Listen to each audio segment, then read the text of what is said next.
Hello বন্ধুরা, তোমরা কেমন আছো? অনেক দিন বাদে ভাবলাম তোমাদের সাথে একটু কথা বলি। দেখো আমি আজকে কি করছি। এখানে অনেক কিছু অগোছালোও আছে, ওগুলোকে বাদ দাও। ওগুলোকে বাদ দিয়ে দেখো আমি তালা হাতে নিয়ে দরজা বন্ধ করতে যাচ্ছি।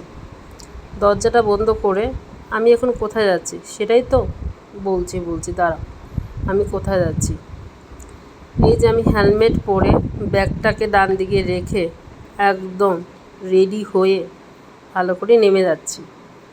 আমি তো তিনতলার উপর থাকি না, নামতে অনেকটা কষ্ট। দেখো রে ভাই, অনেক কষ্ট করে নেমে যাচ্ছি।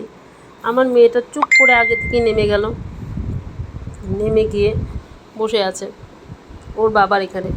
ওর বাবাকে গিয়ে বলবে মাম্মা তো আসছে না, মাম্মা লেট করে। আমি কিন্তু লেট করি না বাবা, দেখো দেখো আমি চলে এসেছি। এই বাবা মেয়ে মিলে আমাকে তো কি বলবো, সারাদিন খোঁচাতে থাকে রে, সারাদিন খোঁচাতে থাকে, বলে লাভ নেই আর। এই চলছে। আচ্ছা যাই হোক, উইকেন্ডে তোমরা কে কী করো আমাকে জানাবে। এই যে আমার মেয়ে গিয়ে ওইখানে দাঁড়িয়ে আছে, দেখো রেডি। আর মেয়ের বাবা সে তো আরও রেডি। এই দেখো বাইক টাইক নিয়ে রেডি হয়ে দাঁড়িয়ে আছে, দেখছে গাড়ির আয়না দিয়ে দেখছে আমি উঠছি।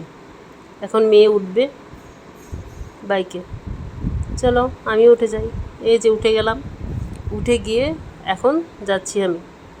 প্রতি শনিবার রোববারে দায়িত্ব করতে যেতে হয়। তোমরা কোথায় যাও আমি জানি না, আমি তো যাই শ্বশুর বাড়ি। ভারী মজা করতে শ্বশুরবাড়িতে যাই উইকেন্ডে, কারণ আমরা এখানে ভাড়া থাকি আর ওরা গ্রামে থাকে। তো সবসময় যাওয়া হয় না, যে উইকেন্ডে 2 দিন বন্ধ থাকে সেই উইকেন্ডেই আমরা যাই।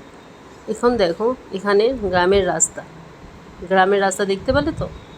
দেখো কেমন সুন্দর সবুজ রাস্তা, মনে হচ্ছে যেমন একদম নির্মল বাড়ি ঘর। দেখো সব কিছু কত সুন্দর এখানে। শুধু যাতায়াত একটু সমস্যা, মানে আমার অফিস থেকে আমার শ্বশুরবাড়ি অনেক দূর, যার জন্য আমাকে ভাড়া থাকতে হয়। কিন্তু এত অপরূপ দৃশ্য দেখলে না মন একদম ভরে যায়।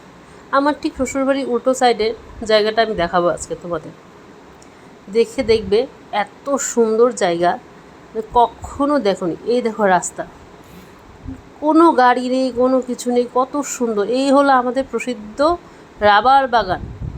ওইটা আমাদের বাড়ি কিছুক্ষণ আগেই এসে যায়। এখন দেখো এটা টার্নিং যাচ্ছে, এই টার্নিংয়ের পর দেখবে এখানে কি সুন্দর কি সুন্দর চা বাগান। এই চা বাগানটার ঠিক উল্টো দিকেই আমার বাড়ি কিন্তু।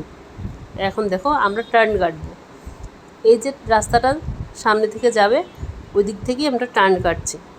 ঠিক মেন রোডেই যখন আমরা আসি গলি রাস্তা থেকে, তখন এত সুন্দর একটা চা বাগান আমাদের সামনে থাকে। কুয়াশার মধ্যে শীতের দিনে এত সুন্দর লাগে জায়গাটা। দেখবে আমি এখন টার্ন ঘুরে গেলাম, এই তো বাস এদিকে আমার শ্বশুরবাড়ি। কিন্তু এই গলিটার মুখেই